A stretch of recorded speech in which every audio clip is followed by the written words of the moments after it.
नमस्कार, news line देख रहे हैं आप। मैं हूं गीतांजलि। चाहे जितनी बमबारी कर लो, चाहे जितने आतंकी ठिकानों को तबाह कर दो, लेकिन आईएसआईएस घुटने टेकने वाला नहीं। फ्रांस में एक बार फिर 7 धमाके हुए।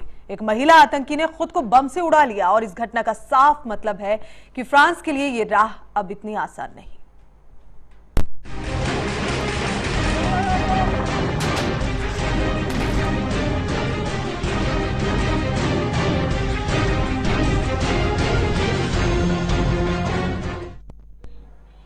जी हां, फ्रांस ने पिछले 5 दिनों में बगदादियों के कई अड्डों को तबाह कर दिया। बावजूद इसके आईएसआईएस अपने आतंकी करतूतों से बाज नहीं आ रहा। देखिए खास रिपोर्ट।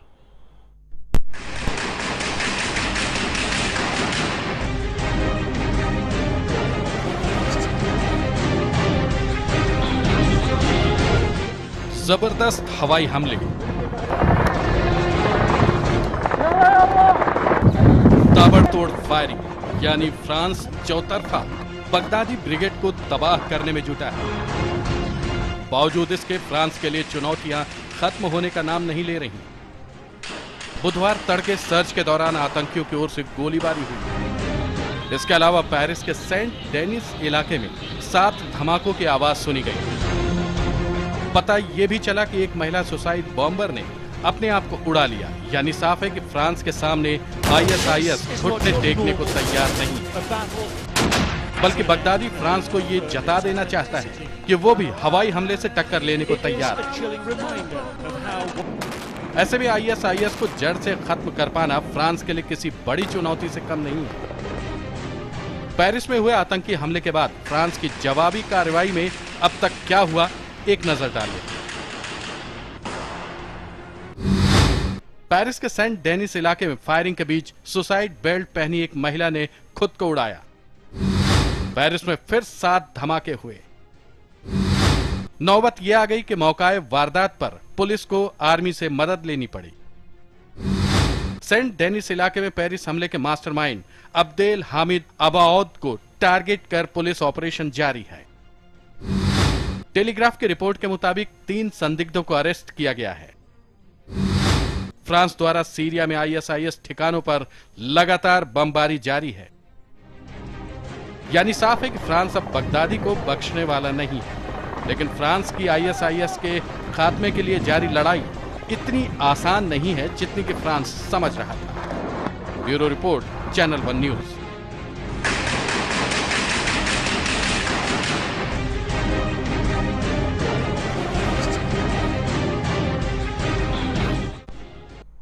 जी हां, ये आतंकी संगठन जो धीमे धीमे पूरे विश्व में अशांति फैला रही है, इनका खात्मा इतना आसान नहीं है, लेकिन जरूरी जरूर है।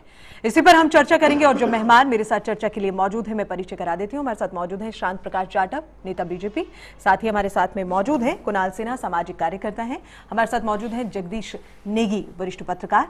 साथ ही हमारे साथ मौजूद हैं अनुज आत्रे, नेता कांग्रेस। आप सभी मेहमानों को बहुत बहुत स्वागत है। जगदीश जी, सबसे पहले प्रश्न आपसे करना चाहूंगी। वाकई आतंक जो है वो जिस तरह से अपनी जड़ें फैला रहा है, ये बहुत बड़ा खतरा विश्व की शांति में है, लेकिन इस आतंकवाद का खात्मा करना इतना आसान भी नहीं है। कैसे देखते हैं आप इसे? ऐसा है कि उसका जो आईएसआईएस है, उनका जो एरिया जो उन्होंने घेर रखा है सीरिया प्लस कुवैत के अंदर, वो लगभग 1 लाख किलोमीटर है। और उन्होंने जो है उसके अंदर उस क्षेत्र में जितने भी तेल के कुएं हैं उन पे सब पे उन पर कब्जा है। वो आधे पौने दाम पर जो है वो पर बैरल के हिसाब से वो तेल जो है वहां से बेच रहे हैं। उनके पास फंडिंग का बहुत बढ़िया जरिया है। डोनेशन उनके पास 5% भी नहीं आता है। तो एक्सटॉर्शन का पैसा है, लोगों को जो है जैसे कुछ अरेस्ट वो करते हैं, किडनैप करते हैं, उसके बाद पैसा बनाते हैं। उनके पास फंडिंग इतनी ज्यादा है कि अमेरिकन जो है सार्जेंट को जितने तनख्वाह उसको दोगुनी तनख्वाह पे जो है रखने को तैयार है। और वो फंडिंग जो करते हैं, जब ये जो सफल हो रहे हैं, इसका कारण क्या होता है कि जिस भी देश में कर रहे हैं उस देश के लोकल लोग उनकी मदद करते हैं। बिना उसके रेकी हो नहीं सकती, लोकल लोगों के सह के बगैर रेकी हो नहीं सकती। और जब पैसा बीच में होता है तो रेकी बहुत आसान हो जाती है। ये हमने पूरे उसमें भी देखा है कि जब पैसा फेंका जाता है तो रेकी बहुत आसान होती है। और उसमें हम ये देख रहे हैं कि वो विश्व का आप बमबारी कितनी बाजी कर लीजिए, वो सब आप अभी इतनी जल्दी आसानी से काबू नहीं कर पाएंगे। उनके पास अभी बरसों तक लड़ने के लिए सामान है, पैसा भी है, सामान भी है। और देने वाले कौन थे? यही तमाम लोग जो है देश हैं जो आज घिरे पड़े हैं। इन्हीं से यहाँ से सारा एमुनिशन आया हुआ है और उसका यूज कर रहे हैं। और इसी का यही मेरे ख्याल से बात जो है वो पुतिन ने भी उठाई थी, उन्होंने भी यही कहा था कि पुतिन ने फंडिंग क्लियर उनको कहा हो है, रही है, तो क्लियर उससे कहा है। कहीं ना कहीं एक माइनस पॉइंट जरूर बनता उसने है। कहा कि यही लोग फंडिंग भी कर रहे हैं, यही लोग एमुनिशन दे रहे हैं, हथियार दे रहे हैं, और वो जो है आज इनके गले के जो हड्डी बन गए। लेकिन इतनी बड़ी बात का खुलासा होने के बावजूद अभी तक क्या इस तरह की फंडिंग पर रोक लगाई जाएगी, और अगर लगाई जाएगी तो किस तरह की दिक्कतें इन लोगों के साथ होंगी जो फंडिंग कर रहे हैं? सवाल क्या है, इच्छा शक्ति इनके पास है नहीं। ये सब के सब हथियारों के व्यापारी हैं, इनके पास है क्या जरिया?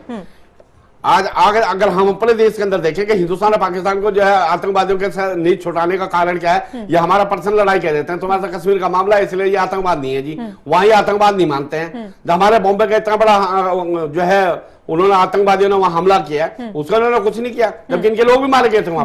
दोहरा रवैया जो है, तो वो जो नीति है इनके कथनी और करनी में फर्क है। और जब तक ईमानदारी से मैं ये कहता हूँ कि ये हथियारों पर रोक लगा दे, फंडिंग रोक दे, या ऐसा 1 साल में खत्म हो जाएगा। चलिए, इससे पहले तो होता नहीं। तो कुल मिलाकर आतंकवाद से अगर लड़ना है सबको एकजुट होकर, तो कम से कम इच्छा शक्ति की वहां जरूर होगी। आत्रेय जी कैसे देख रहे हैं लगातार हो रहे इन आतंकी हमलों को, और साथ साथ कैसे नकेल कसी जाए इन पर?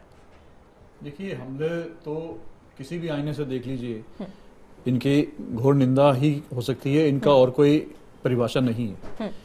ये इसको जाति से, धर्म से जोड़ के देखना वो भी गलत है।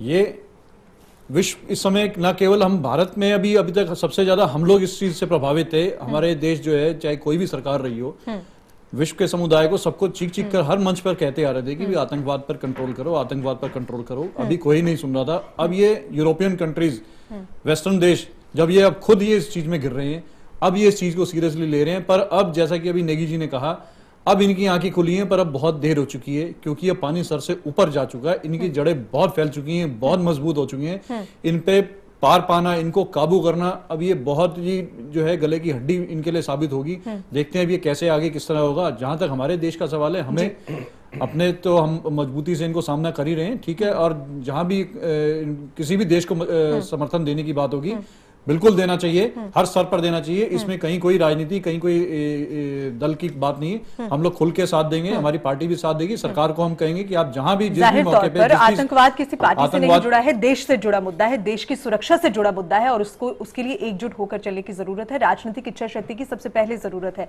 हमारे साथ शांत प्रकाश जाटव जी, नेता बीजेपी भी जुड़े हैं। जाटव जी, कैसे देख रहे हैं इस आतंकी हमलों को, इस तरह के आतंकी हमलों को, और जैसे मैंने सभी से पूछा कि कैसे खात्मा किया जाए इस आतंकवाद का?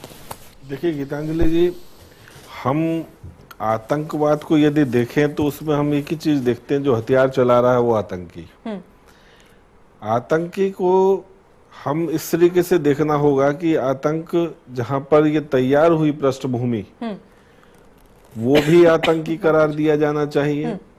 जो आतंक जो फैलाने के लिए हथियार बनाता है वो भी आतंकी, जो हथियार मुहैया कराता है वो भी आतंकी होना चाहिए जी। और उसके बाद में जो, क्योंकि ये चौथे नंबर पर ये पहुंचती है फिगर, ये इससे पहले जो 3 जो चरण हम जो पार किए, जिसमें अभी नेगी जी ने क्या कहा कि इन लोगों ने पहले इनको फंडिंग किया, अब यही लोग इसके घेरे में आ गए। ठीक वही बात है कि आतंकवाद की परिभाषा, ये डेफिनेशन पहले डिक्लेयर होनी चाहिए कि कौन कौन, जैसे कि मोदी जी ने भी कहा, जैसा मोदी जी ने कहा। हमारे साथ में कुणाल सिन्हा, सामाजिक कार्यकर्ता भी मौजूद हैं। कुणाल जी, कैसे देख रहे हैं इस बढ़ते आतंकवाद को आप? जी बिल्कुल, आतंकवाद की परिभाषा जैसे कि संत सिंह ने बोला, मैं इसके बारे में बताना चाहूंगा। आतंकवाद एक ऐसी संस्था है जिसका कोई धर्म, मूल्य, व्यक्तित्व नहीं है। ये अपनी राजनीतिक चीजों को मनवाने के लिए आतंकी चीजों का इस्तेमाल करती हैं। आतंकवाद बेसिकली बल, स्थल और ग्रेनेड, AK-47, कोई भी हथियार पीड़ित चीज इस्तेमाल करती है जनता पे, और अपनी चीजें मनवाती है उनसे। आतंकवाद जैसे कि अभी पेरिस में बम धमाके हुए हैं, 7 बम धमाके हुए पेरिस में, ये ISIS ने किया। ISIS अब इतना फैल चुका है कि उसको रोकना तो बहुत ही मुश्किल है। अब सारे देशों को मिलकर एक सेना बनानी चाहिए और इस पे इसको बेजोड़ तक जवाब। लेकिन कैसे बनेगी वो सेना जब अलग अलग देशों की अलग अलग इस पर अपनी जो राय है वो भी है, और रिजल्ट अगर देखा जाए वो भी अलग अलग है। अमेरिका जो सबसे बड़ा देश माना जाता है, वही अपने पैर पीछे खींच रहा है, हवाई हमले करेंगे। यहाँ पर मैं एक बात कहना चाहूंगा।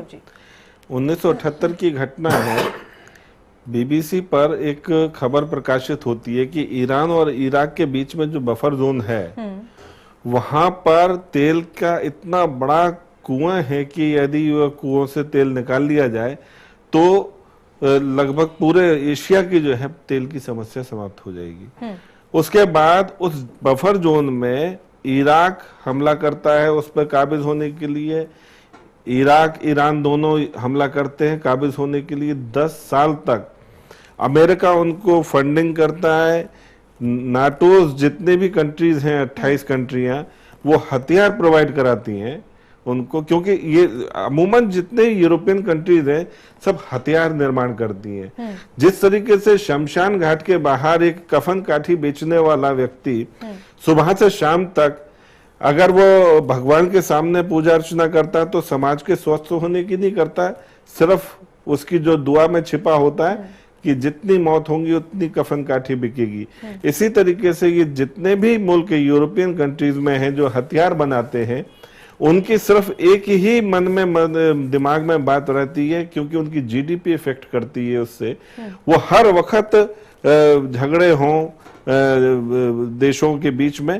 तो 10 साल तक इन तमाम मुल्कों ने ईरान और इराक को दब करके हथियार प्रोवाइड कराया और 10 साल के बाद में जब ये फैसला हुआ कि ठीक है दोनों आपस में उस इलाके का तेल बांट लो, तो जब तेल 3.5 वर्ष में ढूंढा गया, 3.5 वर्ष की खोज के बाद में मालूम पड़ा कि वो खबर जो थी झूठी थी और वहां पे एक बूंद तेल नहीं है।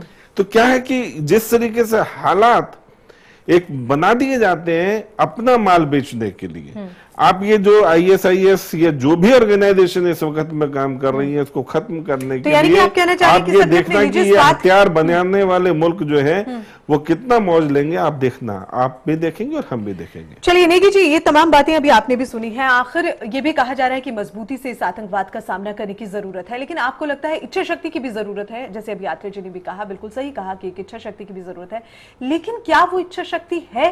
क्योंकि अगर देखा जाए सभी देशों की आतंकवाद को लेकर और बढ़ती ये जो ISIS ये तमाम जो आतंकी संगठन है इनको लेकर सबकी अलग अलग प्रतिक्रिया है और कहीं ना कहीं सबका अलग अलग जो तरीका है इससे निपटने का वो भी शायद बहुत भिन्न है। तो कैसे फिर आतंकवाद से निपटा जाएगा? क्योंकि एकजुटता तो यहाँ खत्म हो जाएगी जिसकी जरूरत। इच्छा शक्ति कहाँ पे इन लोगों के पास? जिसको आतंकवादी जो है तेल बेच रहे हैं आधे पौने दाम तो खरीदने वाले कौन देश है?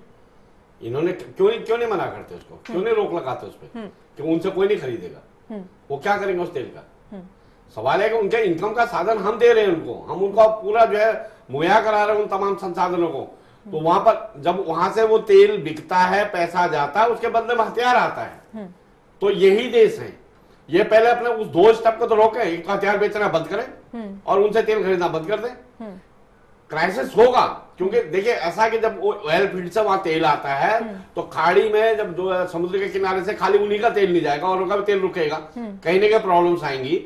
लेकिन उसके लिए तो हमें तैयार रहना पड़ेगा ना, एक टाइम बाउंड पीरियड पर अगर ये पूरे के पूरे लोग एक तरीका बना ले, हम इस ढंग से लड़े। देखिए आतंकवादी जो होता है वो स्वयं मरने के लिए तैयार होता है, उससे लड़ना बहुत कठिन एक मतलब दुरुत्तर कार्य होता है। आम आदमी जो है सिपाही है वो अपनी जान भी बचाता है, सिपाही जब लड़ाई लड़ता है वो अपनी जान साथ में बचाता है और फायरिंग भी करता है। आतंकवादी इसकी नहीं परवाह करता, वो अपनी जान की, अब आप देखना बेल्ट लगा के वो अपना आप उड़ाए जा रहे हैं, तो उनसे आप क्या कैसे उम्मीद लगाएंगे कि आपके उसमें काबू में आ जाएंगे? वो नहीं आते हैं। और उसमें सबसे बड़ी चीज है कि देखिए चाइना और अमेरिका 2 महत्वपूर्ण हैं जिन्होंने इस पूरे आतंकवाद को जो है सह दी है पाकिस्तान के जरिए। ट्रेनिंग कैंप सारे आतंकवादियों के इतना तो पता है कि पाकिस्तान में भी है, क्यों नहीं रोका गया पाकिस्तान के उसको तमाम उसको जो सहायता दी जाती है अमेरिका से, ये जो फंडिंग की जाती है, जो हथियार दिए जाते हैं, क्यों नहीं रोकता अमेरिका उसको? क्यों नहीं चाइना उस वजह पाबंदी लगाता है? लेकिन नहीं, ये कहते कुछ है करते कुछ है। सवाल यह कि इनके जब अमेरिका मुस्लिम उसके 2 टावर गिरा दिए तब वो एक्टिव हो गया, उन्हें उठा के सारा नस्तेबाद कर दिया, पूरा कुवैत जला दिया। आज की स्थिति ये है कि अगर हम यहाँ पे हमारे पास इस तरह जैसे बॉम्बे का हमला हुआ था और हम पाकिस्तान पर अटैक कर देते तो ये हमें जीना मुश्किल कर देते, पूरा अंतर्राष्ट्रीय समुद्र हमारे खिलाफ हो जाता। लेकिन आज वहां पे नहीं होगा, वहां क्योंकि ये अपने आप को समृद्ध राष्ट्र बोलते हैं, सारे उस टाइम एकजुट हो जाते हैं। आज अमेरिका एक साथ है, ब्रिटेन एक साथ है, फ्रांस जर्मनी सारे मिल गए हैं।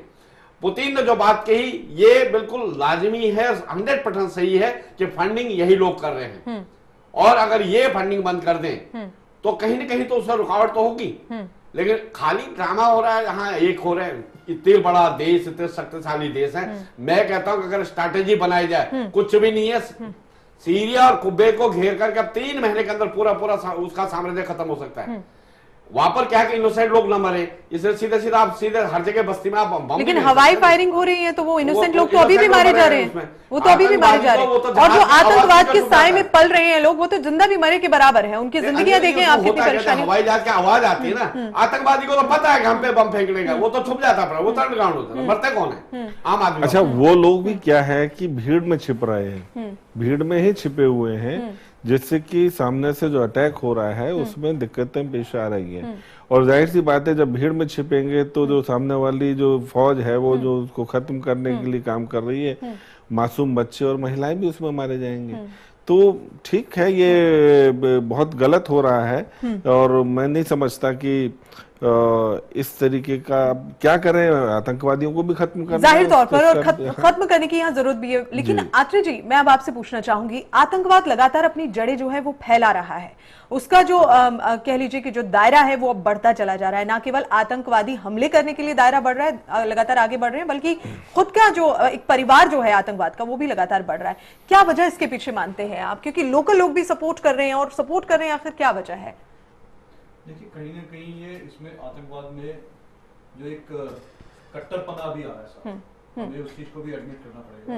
इन लोगों का जो युवाओं का ब्रेन वॉश करके और उनको आतंकवाद की तरफ धकेला बाद में जाता है। पहले उनके अंदर कट्टरता डाली जाती है और एक जिहाद की उनके अंदर एक भावना पैदा की जाती है, जिस वजह से वो कट्टर हो जाते हैं। और उसके बाद उनको लालच दिए जाते हैं, पैसे का लालच दिया जाता है, उनको परिवार का भरण पोषण का लालच दिया जाता है, उनको इतने इतने बड़े बड़े ख्वाब दिखाए जाते हैं इनके जो कमांडर्स होते हैं तो वो उनकी चक्कर में फंसता चला जाता है। और एक बार जब फंस जाता है और उसमें आ जाता है तो फिर वो बिल्कुल जैसा भी नेगी ने जी कहा, वो एक ह्यूमन बॉम्ब से बढ़कर ही हो जाता है। उसको और कुछ नहीं सोचता है कि उसको दिखता है कि या तो मर जाऊं या मार दूं, और अपने आप को मरने के लिए वो पहले तैयार रहता है, बाद में किसी को मारने के तैयार रहता है। तो ये इस चीज। अच्छा, इनका कोई एजेंडा क्या है ये भी समझ नहीं आ रहा।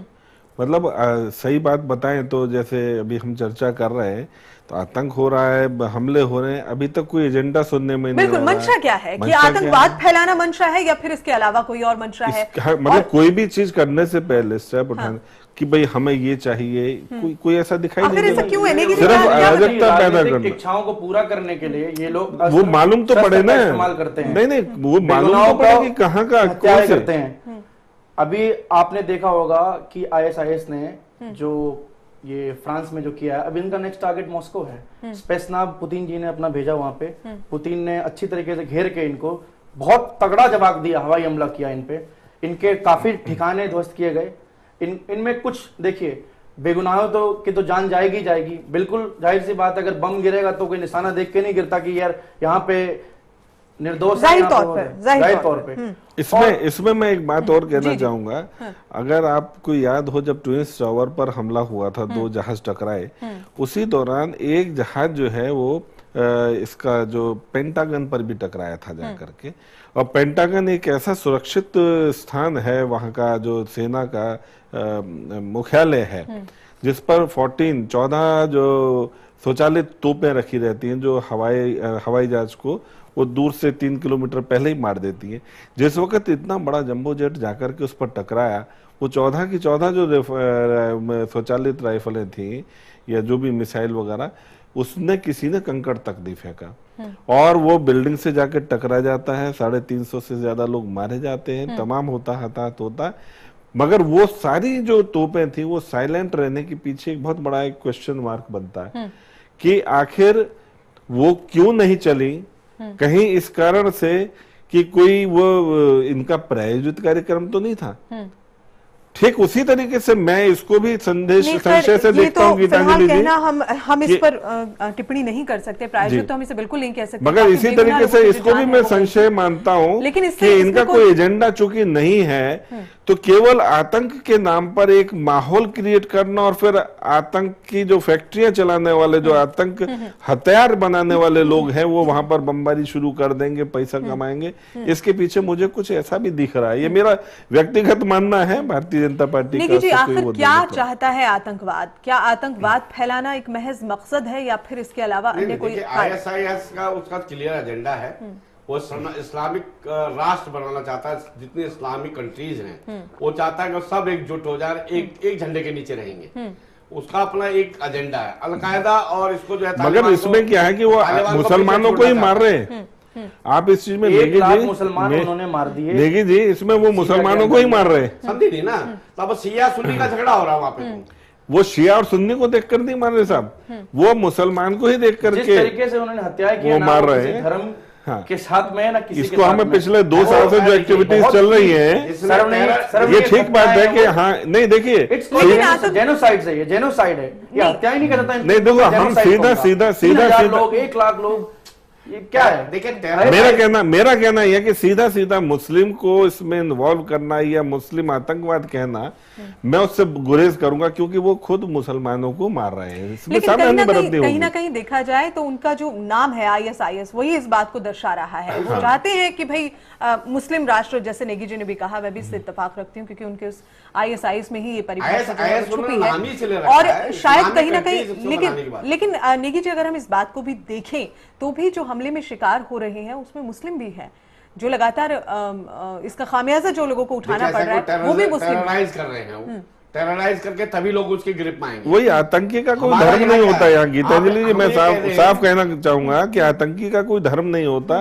अराजकता पैदा करना है और अराजकता से पैसा पैदा करना, सिर्फ इसके पीछे उद्देश्य। उसमें जैसे हमारे यहाँ पे हुआ कश्मीर के अंदर, सारे के सारे युवा अपनी मर्जी से नहीं आतंकवादी बने। वहां के कहानी अगर आप देखेंगे अंदर की, वहां क्या हुआ कि एक किसी फैमिली को उन्होंने टारगेट कर दिया। चलिए इस विषय पर भी हम आएंगे। बहुत महत्वपूर्ण है कि आखिर ISIS या फिर किसी भी आतंकी संगठन की ओर हमारे देश के युवा आकर्षित क्यों हो रहे हैं, क्या वजह है इसकी, इस पर भी हम चर्चा करेंगे। लेकिन फिलहाल एक छोटे से ब्रेक के लिए रुकना है, जल्द लौट रहे हैं।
ब्रेक के बाद स्वागत है आपका। लगातार हम चर्चा करें उस आतंकवाद की जो लगातार फैल रहा है। बेगुनाह लोग अपनी जान गंवा रहे हैं। तमाम देश ये इंतजार कर रहे हैं कि आखिर कब खत्म होगा आतंकवाद, कोशिश कर रहे हैं इसे खत्म करने की, इसमें एकजुटता चाहिए, लेकिन क्या वो एकजुटता है? क्या आतंकवाद इतनी जल्दी खत्म हो पाएगा? कई प्रश्न बन रहे हैं। लगातार हम ब्रेक से पहले भी इसी पर चर्चा कर रहे थे और ब्रेक के बाद भी हम चर्चा की ओर बढ़ रहे हैं। एक बार फिर से मैं आपको बता दूं हमारे साथ कौन कौन से मेहमान इस वक्त मौजूद हैं। हमारे साथ मौजूद है शांत प्रकाश जाटव, नेता बीजेपी, साथ ही हमारे साथ मौजूद है कुणाल सिन्हा, सामाजिक कार्यकर्ता, जगदीश नेगी, वरिष्ठ पत्रकार हैं, और अनुज आत्रे, नेता कांग्रेस, भी हमारे साथ में मौजूद हैं। ब्रेक से पहले हम चर्चा कर रहे थे नेगी जी की जो आतंकवाद है, आपने कहा कि कश्मीर में जो लोग, जो युवा ISIS या फिर किसी भी आतंकी संगठन की ओर आकर्षित होते हैं, वो अपनी मर्जी से नहीं होते हैं, कभी कभी बिना मर्जी, बगैर मर्जी, या फिर लालच के जरिए या फिर अन्य किसी भी कारण के जरिए उनमें शामिल हो रहे हैं। कहीं ना कहीं लगता नहीं है कि अब हमें भी, अगर हम भारत के संदर्भ में बात करें, जो कोई भी आतंकी संगठन अगर किसी को भटकाव की दिशा की ओर ले जा सकता है, तो क्या हम कोई ऐसा संगठन नहीं बना सकते जो भटकाव से उन्हें दोबारा से एक सही ट्रैक पर लेकर आ पाए? ये कोशिश नहीं की जा सकती नेगी जी? नहीं, कोशिश क्यों नहीं हो सकती, लेकिन सवाल है कि मैं एक बात कह रहा हूँ, इच्छा शक्ति है कहाँ पे? आप जब पैरामीटर हर एक देश के लिए अलग अलग कर रहे हैं, जब पाकिस्तान के टेररिज्म की बात आती है, यहाँ हम अपने ही देश की बात अपने देश के अंदर नहीं हो सकता ना। उसमें क्या है, मैं बता रहा हूँ आपको, वो हमारे भेष में होते हैं, उनको अलग से पहचान तो होती नहीं है। अब वो क्या करते हैं, किसी घर को टारगेट करते हैं, उस घर के युवा को पकड़ ले, उन्होंने कहा भैया बात सुन ले, हमारे साथ मिल जा, नहीं तो तेरे पूरी फैमिली को हम तबाह कर देंगे, तू जानता हमारी पावर कितनी है। जैसा अभी बता रहे थे ना, मुसलमानों को ही मार रहे हो, वो इस तरह से अटैक करते हैं कि टेरराइज करते हैं, टेरराइज कर आपके पास कोई रास्ता नहीं है। तब आपके वो क्या, युवा को क्या देते हैं, हम इतने रुपए आपके परिवार वालों को दे रहे हैं, देखो आप हमारे साथ चलो, हम आपको ट्रेन करेंगे, और अगर नहीं है तो आप तो मारे जाओगे, आपका परिवार भी मारा जाएगा। उस युवा के पास रास्ता क्या बचता है? वो अंडर टेररिज्म वो चला जाता है। तो नेगी जी, ये तो और खतरनाक बात हो जाती है अगर ऐसा है, तो फिर इस पर काम करने की जरूरत है। काम वही है कि इंटरनल इंटेलिजेंस हमारी बहुत तेज होनी चाहिए, और इंटरनल इंटेलिजेंस जो है कश्मीर में उतनी पुख्ता नहीं हो पाती है। वहां की गलियों में आप जाके देखेंगे, ऐसे ऐसी गलियां, वहां आम आदमी जैसे जो है घबरा जाएगा। और वो किसके घर में माना आतंकवादी घुस गए, मैं नहीं मानता कि वो घर वाला जानबूझ के उनको घुसा के बैठा है। जब उनके पूरे परिवार को टारगेट किया हुआ है, बंदूक के नोक पे है, उनकी मजबूरी होती है कि उनको जो रात गुजारने देंगे, सुबह सुबह उनको भगा देंगे वहां से, तो वहां नहीं पकड़ पाते, वो दरवाजे खोलते हो अंदर। तो फिर क्या रास्ता निकाला? मैं बता रहा हूँ आपको, जब पुलिस जाती है, हम पैरामिलिट्री फोर्स वहां जाती है या आर्मी जाती है, दरवाजा नॉक किया, हाँ भैया कोई टेररिस्ट तो नहीं है, वो कहते नहीं यहाँ नहीं है जी। अब नहीं है का मतलब है कि अब हमें तो वापस आना पड़ेगा। उनके तहखाने बने हुए ऐसे कि जैसे दुछत्तियां होती हैं, वहां छुपा देते हैं उनको। अब उनके एक बच्चे को उठा के वहां दुछत्ती में ले जाएंगे वो, उसके बाद क्या करेंगे, अब उनका नीचे वाला तो बताए पुलिस वाले या मिलिट्री वालों को वापस कर देगा, नहीं यहाँ कोई नहीं है। तो आप कैसे ढूंढेंगे? सवाल तो वहां पर है कि उनका रास्ता इतना वो बना रखा है, और हमें बाद में पता लग जाता है उसका, कि जब वो अगले दिन पता लगता है यहाँ छुपे हुए थे, वो कहते हैं हम क्या करेंगे, हमारे बच्चे के सिर पर बंदूक रखी हुई थी, हमें कहा गया तो वैसे बोलो, नहीं तो इसको उड़ा देंगे। ये तो बड़ी समस्या है, ये तो फिर इस पर कहीं ना कहीं काम करने की और ज्यादा जरूरत बन जाती है। इसीलिए आज वहां पर जो कश्मीर के लोग जो हैं वो टेररिज्म में वो फंसे पड़े। चलिए जाटव जी कुछ कहना। जाटव जी देखिए, जो जैसे नेगी जी ने अभी कश्मीर के आतंक की बात कही है, मैं जैसे ISIS कश्मीर के आतंक की भी बात है जाटव जी, और इसके साथ बात यह भी है कि देखा जाता है कश्मीर श्रीनगर ISIS के झंडे फहराते हैं लोग, सरकार है वहां पर आपकी गठबंधन। सुने हाँ। देखिए, वहां जो अभी जो परिस्थितियां इस वक्त चल रही हैं वहां, और हिंदुस्तान का जो परिस्थिति है आतंक की, वो अलग अलग समय पर अलग अलग तरीके से यहाँ पर आतंक फैला है। अगर हम आसाम में देखें तो उल्फा का हो जाता है, इधर नागालैंड की तरफ नागास का हो जाता है, नक्सली हो जाता है हमला, इधर मध्य प्रदेश छत्तीसगढ़ जो है वहां पर भी उस अलग, पंजाब में सिख टेररिज्म काफी रहा, नीचे तमिलनाडु का आपने देखा ही, और ठीक इसी तरीके से पंजाब को भी हमने अच्छी तरह देखा। विषय है कश्मीर। कश्मीर में क्या है कि कश्मीर ठीक पाकिस्तान से जुड़ा होने के कारण से वो पोषित हो पाता है सीधे उस नेटवर्क के साथ में जो इस वक्त में देश में आतंक को फैला रहा है, और इसको फैलाने में बहुत बड़ा योगदान जो है तमाम, अभी 2006 में एक रिपोर्ट आई थी कि 600 से ज्यादा जिले ऐसे हैं जो आतंकवादी प्रभावित क्षेत्र हैं। 2008 में रिपोर्ट आई कि 800 से ज्यादा वो जिले प्रभावित हो गए। भारत में भी तमाम ऐसे जिले हैं जहां पर ये लोग जो ISIS या इस चैनल से जो लोग आ रहे हैं वो अपनी अपनी गतिविधियां कर रहे हैं। छोटी छोटी जगहों से कमजोर वर्ग के लोगों को, पर्टिकुलर एक कम्युनिटी के लोगों को बहला करके और फिर उनको पैसे के मोह में ला करके और फैलाया उसको, ये सारा जो आतंकी वो शिक्षा दीक्षा इनको बाहर ले जाकर के दी जाती है और वो शरारतें जो हैं वो समय समय पर होती रहती हैं। और यही कारण है कि आप जितने भी दंगे हुए 2002 से लेकर के अभी तक आप देखना अधिकांश एक ही समूह, एक ही समाज के लोग जो हैं उसमें इन्वॉल्व पाए गए हैं और उनके ऊपर जैसे ही कोई शिकंजा कसा जाता है यहाँ पर राजनीति होना शुरू हो जाती है। हर एक चीज को ध्यान से देखना होगा, सख्ती से कदम उठाना होगा और आज हमारे गृह मंत्री इस विषय के ऊपर पूरी तरीके से चिंतित भी हैं और वो सब योजनाएं जो अभी इन्होंने इंटेलिजेंस की बात कही, तमाम ऐसे गुप्तचर जो हमारी जो इंटेलिजेंस है, लेकिन इंटेलिजेंस क्या करेगा उस वक्त जब इंटेलिजेंस फेलियर जो है वो भी नजर आता है और फिर साथ साथ चेतावनी दी जाती है लेकिन उस पर काम नहीं किया जाता। गुरदासपुर में जो आतंकी हमला हुआ उसमें यही तो हुआ, जहां तक हम उसके लिए इंफॉर्मेशन थी, बाकायदा इंफॉर्मेशन थी, लेकिन उसके बावजूद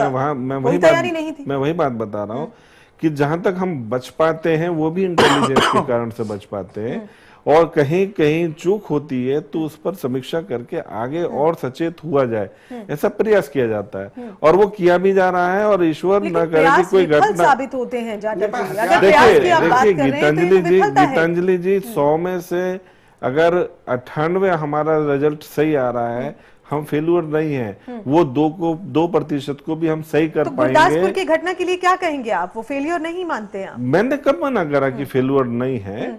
तो उसमें तमाम जगह पर हम तमाम जगह पर सफल भी तो हो पा रहे हैं और जहाँ चूक हो रही है वो दोबारा ना हो ऐसे प्रयास भी किए जा रहे हैं। चलिए आत्रेय जी, कैसे देख रहे हैं आप जाटव जी की बात को?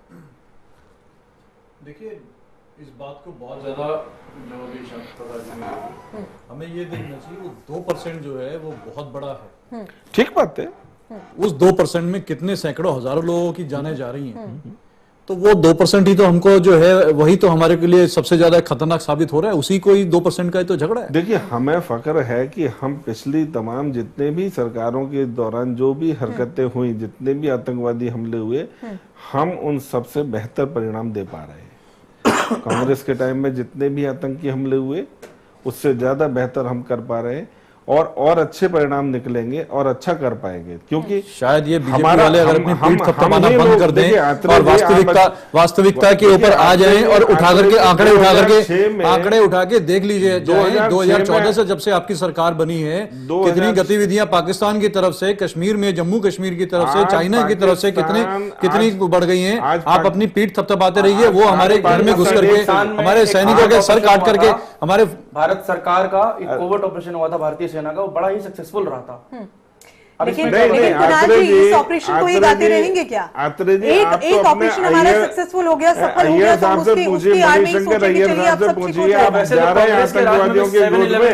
कोई एतराज नहीं है, बिल्कुल सही कह रहे हैं। मणिशंकर अय्यर पे बात करने बैठे हैं तो उन पे भी बात कर लेंगे। मणिशंकर अय्यर जी और सलमान खुर्शीद साहब पाकिस्तान में जाके बोलते हैं कि भारत के प्रधानमंत्री की निंदा करते हैं कि इसे हटा देना चाहिए। क्या वो पाकिस्तानी हमें हटाएंगे भारत के प्रधानमंत्री को? उसकी इतनी मजाल, उसकी इतनी हिम्मत कि भारत के प्रधानमंत्री के बारे में बयानबाजी। आत्रेय जी, इस तरह की बयानबाजी आपको नहीं लगता है कि विवाद को जन्म दे रही है, जबकि आतंकवाद विवाद पैदा करना, बीजेपी का पीठ ठकठकाना है?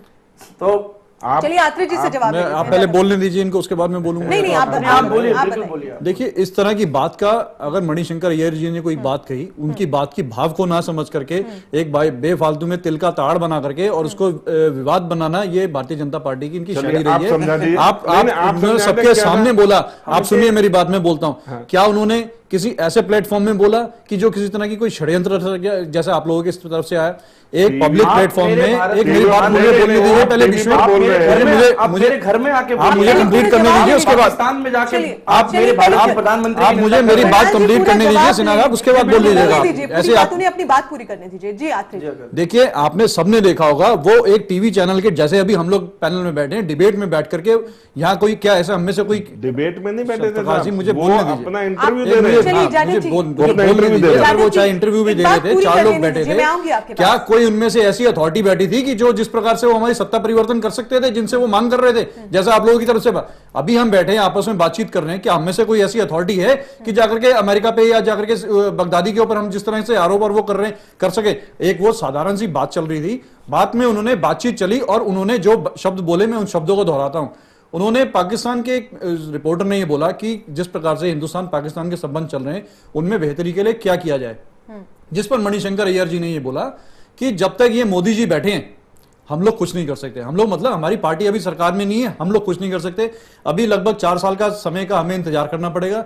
जब ये जाएंगे, एक ठीक है उन्होंने ये बोल दिया कि आप हटाओ या हम हटाएं या जनता हटाए, वो एक कहने की बात थी क्योंकि पब्लिक चैनल डोमेन में बैठे हुए थे, जनता देख रही थी, वो पाकिस्तान की जनता नहीं देख रही थी। यहाँ के देश में भी हमारे वो चैनल ऑन एयर होता है, एक वो कई तरीके से आता है, वो पब्लिक को एड्रेस कर रहे थे कि ठीक है इनको हटाएंगे।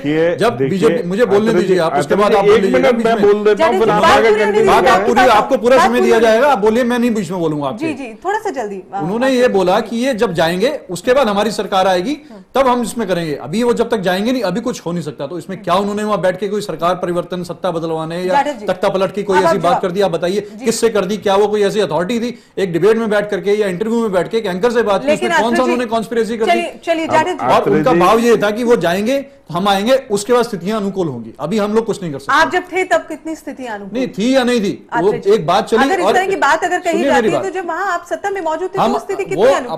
अपनी कांग्रेस पार्टी की तरफ से वो इतना ही बोल सकते हैं कि जब तक अभी हम विपक्ष में, हम पक्ष में नहीं है, अभी हम कुछ नहीं कर सकते। संबंधों को लेकर के हम अपने, ये क्यों नहीं बोला गया कि हम अपने देश में एकजुट होकर चलने वाले हैं? आपके प्रधानमंत्री को गीतांजलि मेरे को बोलने उठाइए, हम तो इस बात की बात ही नहीं कर रहे हैं, जिन पर बहुत बातें चली हैं। गीतांजलि जी, मनमोहन सिंह जी को परवेज मुशर्रफ ने देहाती औरत कहा था, याद है आपको? है मुशर्रफ जी ने तो अडवाणी जी को जब बुला करके जिन्ना पे गए, आप वहां पहुंच जाते हैं, आप उसको भी आपको अच्छी तरह याद है, ये वही परवेज मुशर्रफ है अडवाणी जी जब जो गए थे। मणिशंकर अय्यर ने क्या कहा? मणिशंकर अय्यर ने क्या कहा हम बताएं? उन्होंने ये कहा कि आप इनको हटाएं। तब उन्होंने कहा कि हम कैसे हटा सकते हैं, हम आपका अवाम हटाएगा। तब फिर उनको लगा कि मैं गलत बोल चुका हूं। आपको मालूम है कि वो आतंक की फैक्ट्री है वो मुल्क, और आप वहां एक गुहार कर रहे हैं अपने प्रधानमंत्री को हटाने के लिए। आप क्या कहना चाह रहे हैं वहां जाकर के? क्या हमले करते हैं? इसको क्या ये राष्ट्रद्रोह की बात नहीं है? कोई राष्ट्रद्रोह की बात नहीं, वो पब्लिक डोमेन में बात कर रहे हैं, कोई ऐसी बात नहीं। ये बोल रहे हैं कि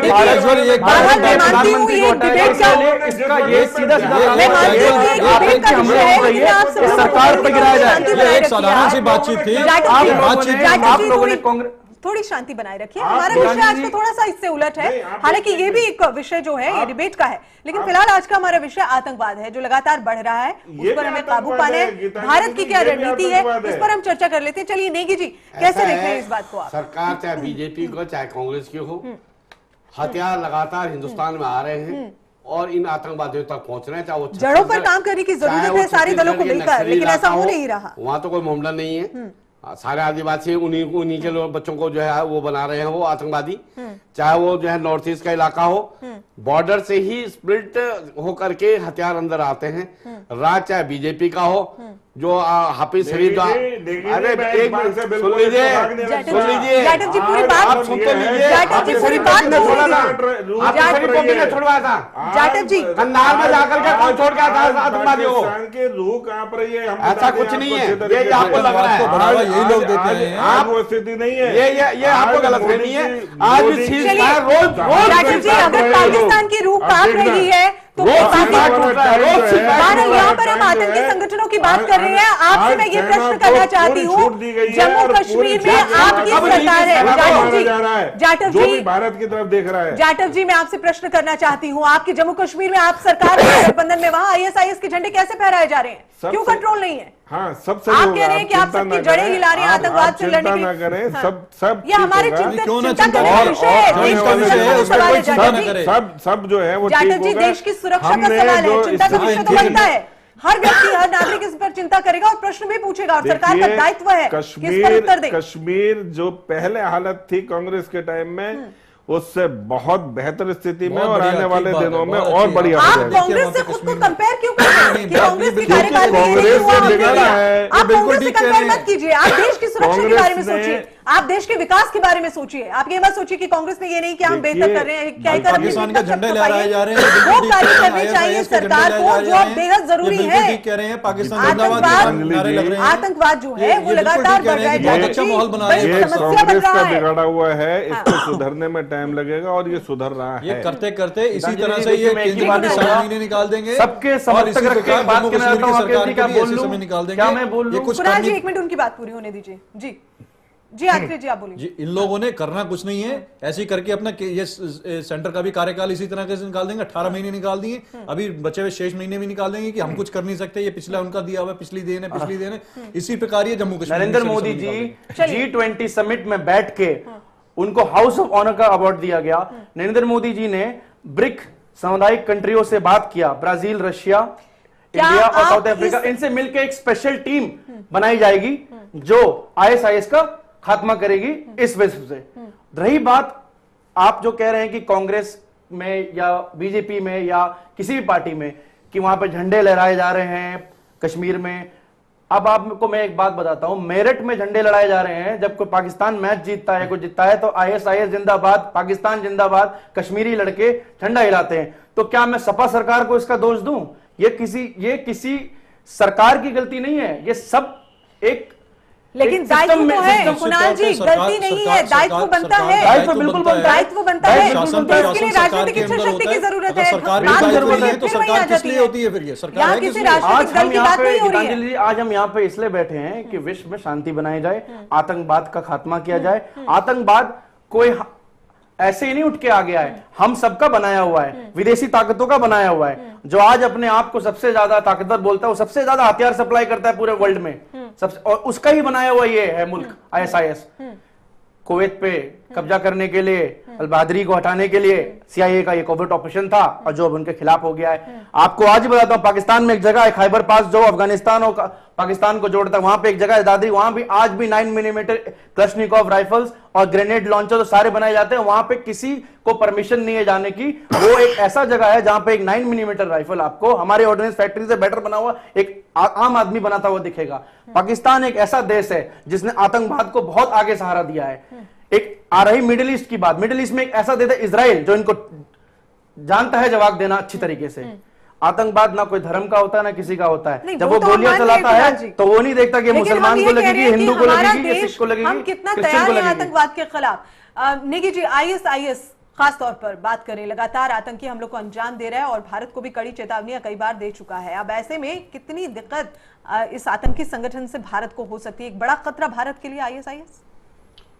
मुझे तो लगता है कि खतरा तो है ही, और हमारी जो इंटरनल जो सिक्योरिटी व्यवस्था इतनी लचर है, वो आपके मेट्रो स्टेशन पर दिखा दिया उस एक बच्चे ने, जिसने अपने, वो गलती हो गई, उसने अपने पे फायर कर दिया था, जिन्हें अपनी बहन की मदद लेकर के सीधा जो पिस्टल अंदर पहुंचा दी थी। इस तरह की हमारी सुरक्षा व्यवस्था जब जहां पर है, अगर इतने हथियार हमारे देश में आते हैं, चाहे कहीं भी आ रहे हैं, किसी भी कोने में, तो आ तो बॉर्डर से स्लिप होकर आ रहे हैं ना, तो कहीं ना कहीं हमें इस पर चेक तो रखना पड़ेगा कहाँ गलती हो रही है। और जब हमारे पास, जब यहाँ पैसा इसका मेन है, और ISIS के पास पैसे की बेइंतहा फैक्ट्री है, समझ अभी लीजिए। 10,000 करोड़ उन्होंने चुरा लिए कुवैत बैंक से, समझे नहीं? तो उनसे जब उनके पास पैसा का कोई मतलब कोई अनलिमिटेड पैसा है, तो वो उस पैसे के वो कुछ भी गेम कर सकते हैं। और हिंदुस्तान में पैसे के गेम में हमारे लोग कैसे हो जाते हैं वो आपको पता ही है। जाहिर तो तौर उसमें हमें सचेत ज्यादा रहना पड़ेगा, हर आदमी को विजिलेंट रहना पड़ेगा। हम खाली सरकारों पे दोष देके क्या करेंगे? हम अपनी ड्यूटी कितनी ईमानदारी से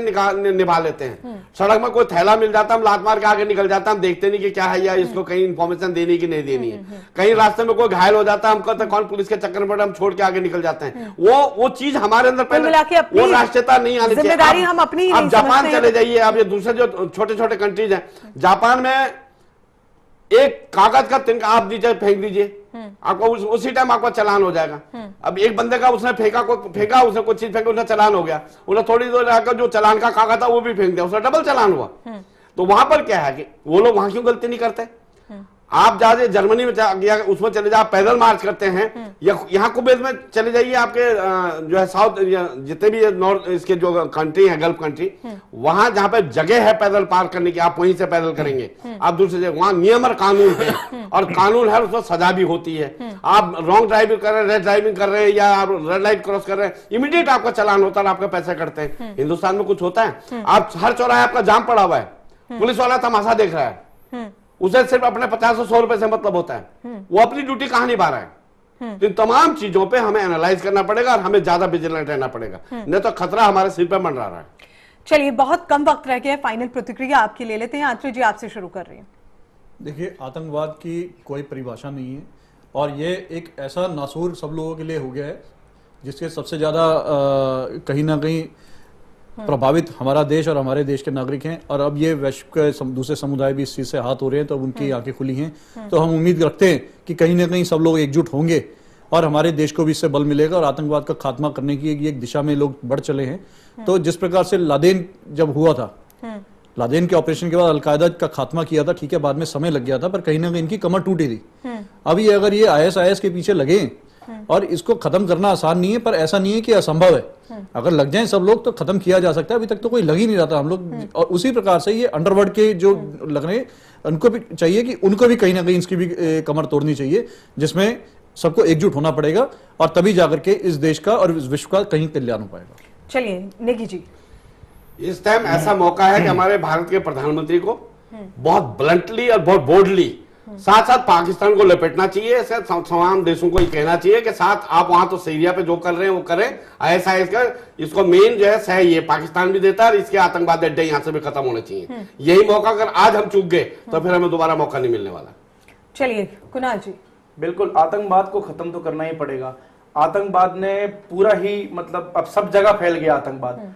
इसको खत्म करने के लिए सारे देशों बड़ा प्रश्न है, आखिर खत्म होगा कैसे? अगर राजनीतिक एक रोमन जनरल ने एक बार कहा था, समय पे आने पे अटैक करो और अपनी पूरी ताकत से करो।